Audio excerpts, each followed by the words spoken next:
Milano isn't new to the job. The Indianapolis paramedic has been serving his community for close to 2 decades. EMS 51 responding. But now a new strategy is changing how he responds.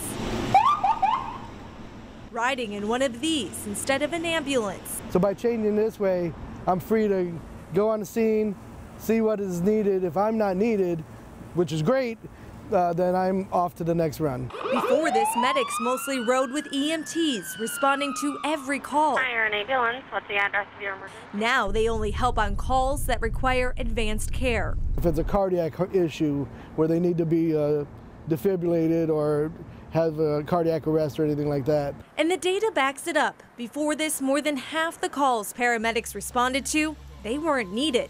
What that means is in a shift, one of our paramedics was spending over half of their time basically behind the steering wheel driving a low acuity patient to the hospital. The change comes as call volume continues to increase, while the number of paramedics keeps dropping. Right now, Indianapolis EMS is short about 20 medics, averaging about 350 calls a day. Chief of Operations Michael Hayward says this new method will focus mostly on the downtown area. The same number of ambulances are out there in the community. It's just not all of them have the paramedic on it. Sometimes the paramedic will be coming in front of or behind them in an SUV.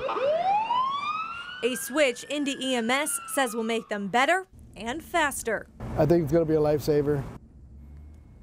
So now when it comes to EMT staffing, you should know that the department created a trainee program about 2 years ago. You can be a part of that without any experience. You do have 10 weeks of training. After you complete that, you can apply for full-time jobs. If you'd like to learn more, go to our link at WTHR.com right now. Angela?